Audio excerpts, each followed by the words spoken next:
নমস্কার শ্রোতা বন্ধুরা। অনিবার্য কারণবশত আমি কিছুদিন আমার এই নির্দিষ্ট কূপের বাইরে ছিলাম। কূপের বাইরে ছিটকে পড়ার দরুন আমার এই পড়াশোনা কিছুটা বিঘ্নিত হয়েছে। যদিও কূপের বাইরে গিয়েও আমি ওখান থেকে কিছু উপাদান সংগ্রহ করে আমার পড়াশোনার কাজটি চালিয়ে যাওয়ার চেষ্টা করেছি এবং ছোট বড় কয়েকটি ভিডিও কূপের বাইরে থাকাকালীন সময়েও কয়েকটি ভিডিও তৈরি করেছি এবং আপলোড করেছি। আপনারা সেগুলো দেখেছেন। তার মধ্যে বেশ কয়েকটি বাংলা সাহিত্যের বেশ কয়েকটি কালজয়ী ছোট গল্প আমরা পড়বার সুযোগ পেয়ে গিয়েছিলাম। আরও অনেকগুলি ছোট গল্প, উল্লেখযোগ্য ছোট গল্প সেই উৎসের মধ্যে ছিল, কিন্তু সেগুলি পড়বার আর সময় পেলাম না। আমরা ফিরে এলাম কুয়োর মধ্যে থাকাকালীন সময়ে আমরা আনন্দমঠের দ্বিতীয় খণ্ড শেষ করেছিলাম। আজকে তৃতীয় খণ্ডে পা রাখব। তৃতীয় খণ্ডের প্রথম পরিচ্ছেদ, আনন্দমঠ, বঙ্কিমচন্দ্র চট্টোপাধ্যায়। কাল ৭৬ সাল ঈশ্বর কৃপায় শেষ হইল।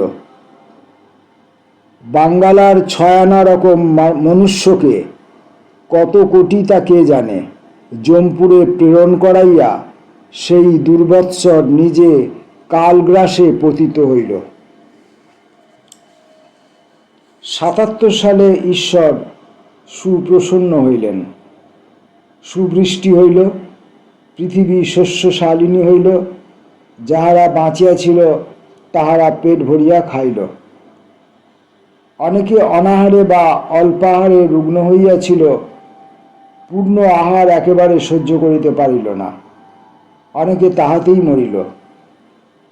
পৃথিবী শস্যশালিনী, কিন্তু জনশূন্য।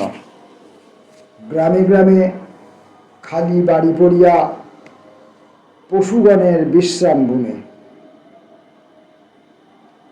এবং প্রেত ভয়ের কারণ হইয়া উঠিয়াছিল। গ্রামে গ্রামে শত শত উর্বর ভূমিখণ্ড সকল অকর্ষিত অনুৎপাদক হইয়া পড়িয়া রহিল, অথবা জঙ্গলে পুড়িয়া গেল। পুড়িয়া যাওয়া মানে পুড়ে যাওয়া নয়, পূরণ হয়ে যাওয়া, ভর্তি হয়ে গেল, জঙ্গলে ঢেকে গেল। দেশ জঙ্গলে পূর্ণ হইল। যেখানে হাস্যময় শ্যামল শস্যরাজি বিরাজ করিত, সেখানে অসংখ্য গো মহিষাদি বিচরণ করিত। সে সকল উদ্যান গ্রাম্য যুবক যুবতীর প্রমোদভূমি ছিল। সে সকল ক্রমে ঘোরতর জঙ্গল হইতে লাগিল। ১ বৎসর, ২ বৎসর, ৩ বৎসর গেল, জঙ্গল বাড়িতে লাগিল। যে স্থান মানুষের সুখের স্থান ছিল, সেখানে নরমাংস লোলুপ ব্যাঘ্র আসিয়া হরিণাদির প্রতি ধাবমান হইতে লাগিল। যেখানে সুন্দরীর দল অলোক্তাঙ্কিত চরণভূষণ ধ্বনিত করিতে করিতে, বয়স্যার সঙ্গে ব্যঙ্গ করিতে করিতে, উচ্চ হাসি হাসিতে হাসিতে যাইত, সেইখানে ভল্লুকে বিবাহ প্রস্তুত করিয়া শাবকাদি লালন পালন করিতে লাগিল। যেখানে শিশু সকল নবীন বয়সে সন্ধ্যাকালের মল্লিকা কুসুম তুল্য উৎফুল্ল হইয়া হৃদয় তৃপ্তিকর হাস্য করিত, সেইখানে আজি যুথে যুথে বন্য হস্তি সকল মদমত্ত হইয়া বৃক্ষের কাণ্ড সকল বিদীর্ণ করিতে লাগিল। যেখানে দুর্গোৎসব হইত, সেখানে শৃগালের বিবাদ, দোলমঞ্চে পেচকের আশ্রয়, নাট মন্দিরে বিষধর সর্প সকল দিবসে ভেকের অন্বেষণ করে। বাঙ্গালার শস্য জন্মে খাইবার লোক নাই, বিক্রয় করিবার জন্য জন্মে কিনিবার লোক নাই। চাষার কাজ করে, টাকা পায় না, জমিদারের খাজনা দিতে পারে না, জমিদারেরা রাজার খাজনা দিতে পারে না। রাজা জমিদারি কারিয়া লওয়ায় জমিদার সম্প্রদায় সর্বহৃত হইয়া দরিদ্র হইতে লাগিল। বসুমতী বহু প্রসবিনী হইলেন, তবু আর ধন জন্মে না। কাহারও ঘরে ধন নাই, যে যাহার পায় কাড়িয়া খায়। চোর ডাকাতেরা মাথা তুলিল, সাধু ভীত হইয়া ঘরের মধ্যে লুকাইল। এদিকে সন্তান সম্প্রদায় নিত্য সচন্দন তুলসী দলে বিষ্ণু পাদপদ্ম পূজা করে। যার ঘরে বন্দুক পিস্তল আছে কাড়িয়া আনে। ভবানন্দ বলিয়া দিয়াছিলেন, ভাই, যদি একদিকে এক ঘর মণিমাণিক্যে হীরক প্রবালাদি দেখো, আর একদিকে একটা ভাঙা বন্দুক দেখো, মণিমাণিক্য হীরক প্রবালাদি ছাড়িয়া ভাঙা বন্দুকটি লইয়া আসিবে। তারপর তাহারা গ্রামে গ্রামে চর পাঠাইতে লাগিল। চর গ্রামে গিয়া যেখানে হিন্দু দেখে, বলে, ভাই, বিষ্ণু পূজা করবি? এই বলিয়া ২০-২৫ জন জড়ো করিয়া মুসলমানের গ্রামে আসিয়া পড়িয়া মুসলমানদের ঘরে আগুন দেয়। মুসলমানেরা প্রাণ রক্ষায় ব্যতিব্যস্ত হয়। সন্তানেরা তাহাদের সর্বস্ব লুট করিয়া নূতন বিষ্ণুভক্তদিগকে বিতরণ করে। লুটের ভাগ পাইয়া গ্রাম্য লোকে প্রীত হইলে বিষ্ণু মন্দিরে আনিয়া বিগ্রহে পাদপদ্ম করাইয়া তাহাদিগকে সন্তান করে। লোকে দেখিল সন্তানত্বে বিলক্ষণ লাভ আছে। বিশেষ মুসলমান রাজ্যের অরাজকতায় ও অশাসনে সকলে মুসলমানের উপর বিরক্ত হইয়া উঠিয়াছিল। হিন্দু ধর্মের বিলোপে অনেক হিন্দুই হিন্দুত্ব স্থাপনের জন্য আগ্রহচিত্ত ছিল। অতএব দিনে দিনে সন্তান সংখ্যা বৃদ্ধি পাইতে লাগিল। দিনে দিনে শত শত, মাসে মাসে সহস্র সহস্র সন্তান আসিয়া ভবানন্দ জীবানন্দের পাদপদ্মে প্রণাম করিয়া দলবদ্ধ হইয়া দিগ দিগন্তের মুসলমানকে শাসন করিতে বাহির হইতে লাগিল। যেখানে রাজপুরুষ পায় ধরিয়া মারপিট করে, কখনো কখনো প্রাণবধ করে। যেখানে সরকারি টাকা পায় লুটিয়া লইয়া ঘরে আনে। যেখানে মুসলমানের গ্রাম পায় দগ্ধ করিয়া ভস্মাবশেষ করে। স্থানীয় রাজপুরুষগণ তখন সন্তানদিগের শাসনার্থে ভুরি ভুরি সৈন্য প্রেরণ করিতে লাগিলেন। কিন্তু এখন সন্তানেরা দলবদ্ধ, শস্ত্রযুক্ত এবং মহাদম্ভশালী। তাহাদিগের দর্পের সম্মুখে মুসলমান সৈন্য অগ্রসর হইতে পারে না। যদি অগ্রসর হয়, অমিহিত বলে সন্তানেরা তাহাদিগের উপর পড়িয়া তাহাদিগকে ছিন্ন ভিন্ন করিয়া হরিধ্বনি করিতে থাকে। যদি কখনো কোনো সন্তানের দলকে যবন সৈনিকেরা পরাস্ত করে, তখনই আর একদল সন্তান কোথা হইতে আসিয়া বিজেতাদিগের মাথা কাটিয়া ফেলিয়া দিয়া হরি হরি বলিতে বলিতে চলিয়া যায়। এই সময়ে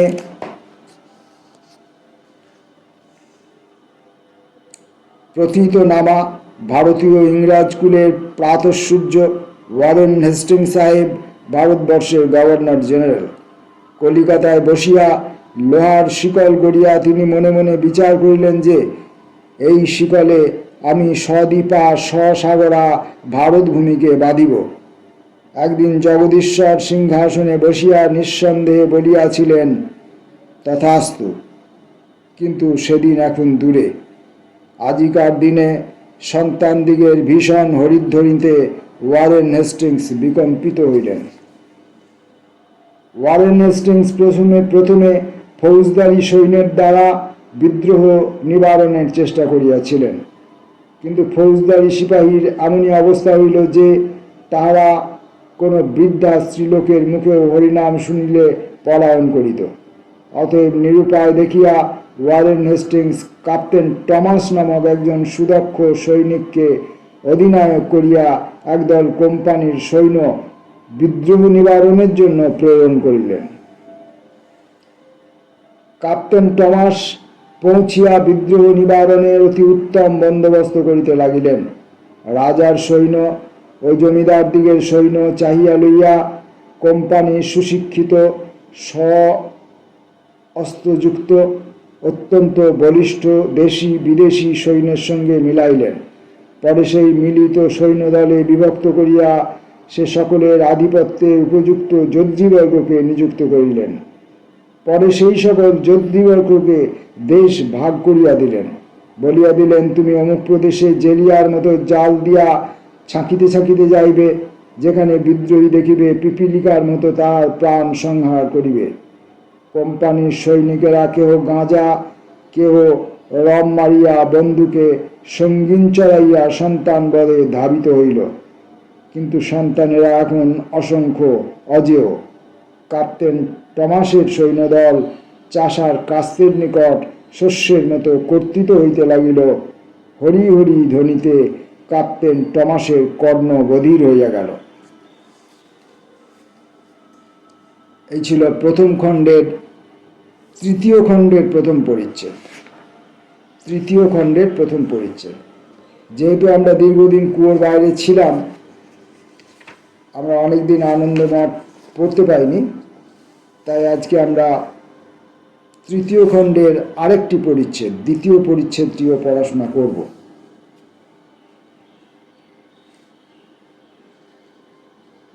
তখন কোম্পানির অনেক রেশমের কুঠি ছিল। শিবগ্রামে ওইরূপ এক কুঠি ছিল।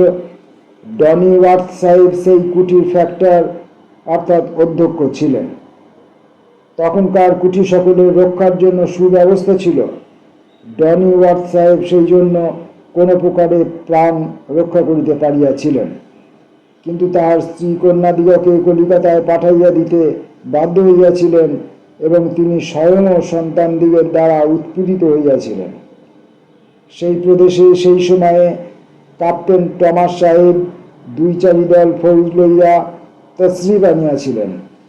এখন কতকগুলা চোয়ার, হাড়ি, ডোম, বাগদি, বুনো সন্তানদিগের উৎসাহ দেখিয়া পরদৈব্যপহরণে উৎসাহী হইয়াছিল। তাহারা ক্যাপ্টেন টমাসের রসদ আক্রমণ করিল। ক্যাপ্টেন টমাসের সৈন্যের জন্য গাড়ি গাড়ি বোঝাই হইয়া উত্তম ঘি, ময়দা, মুরগি, চাল যাইতেছিল দেখিয়া ডোম বাগদির দল লোভ সম্বরণ করিতে পারে নাই।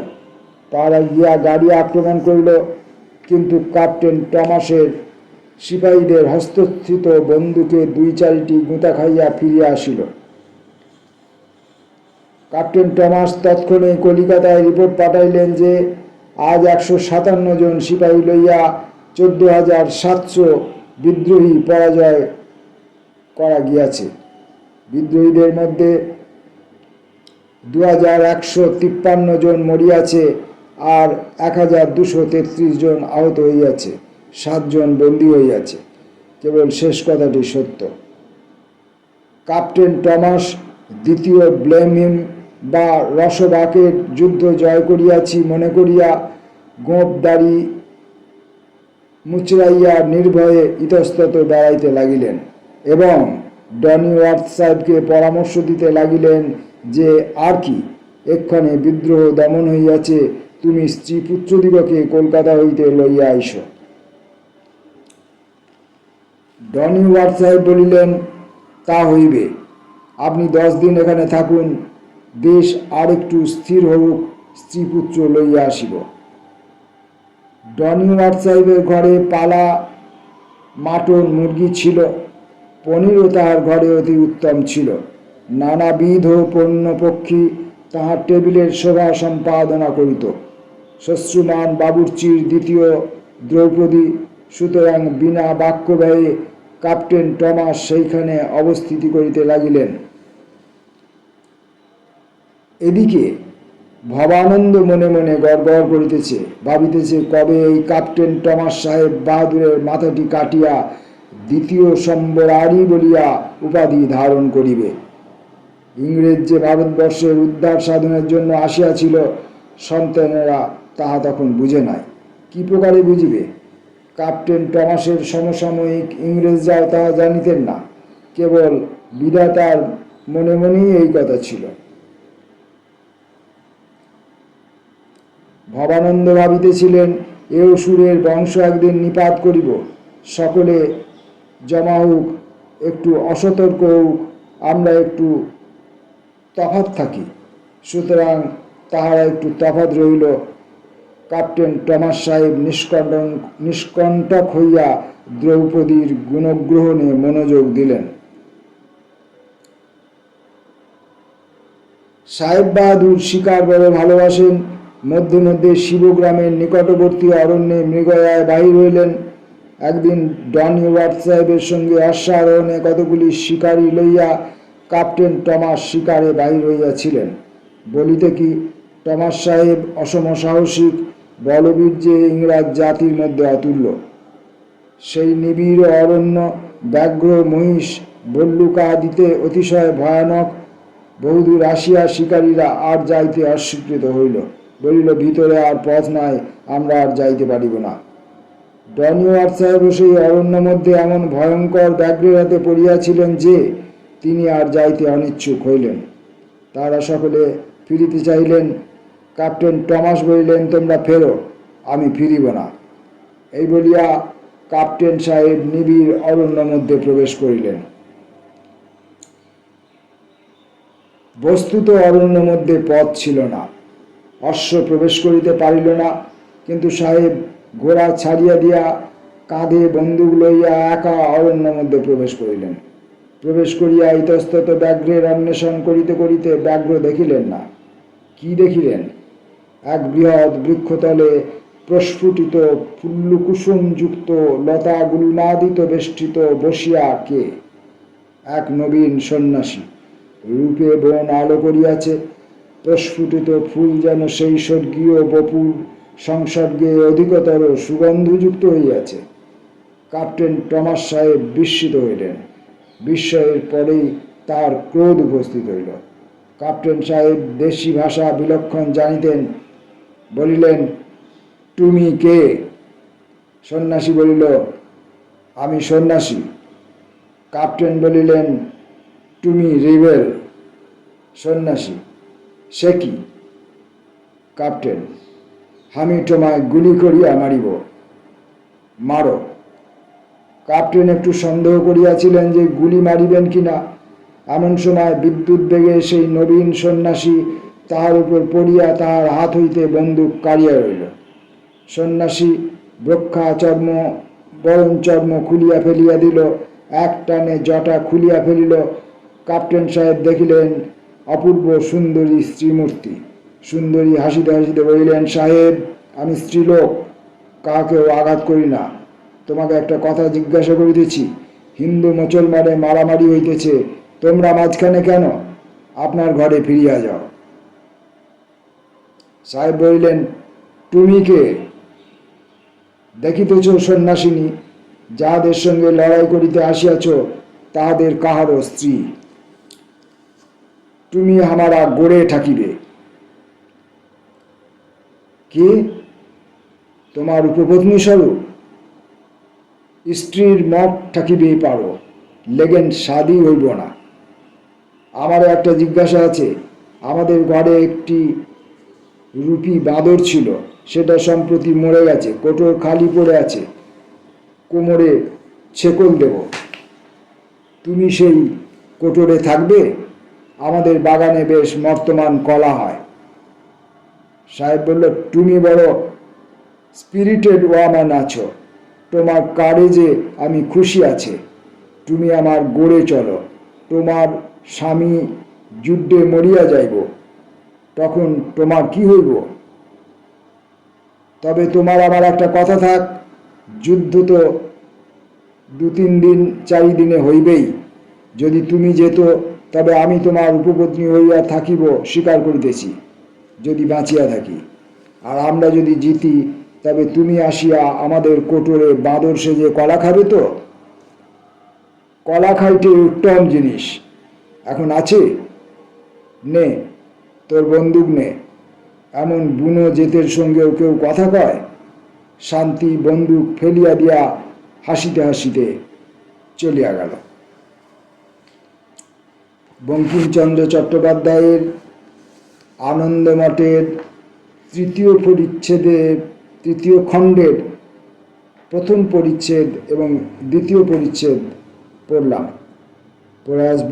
ফিরে আসবো পরের ভিডিওতে পরবর্তী পাঠের পড়াশোনা নিয়ে।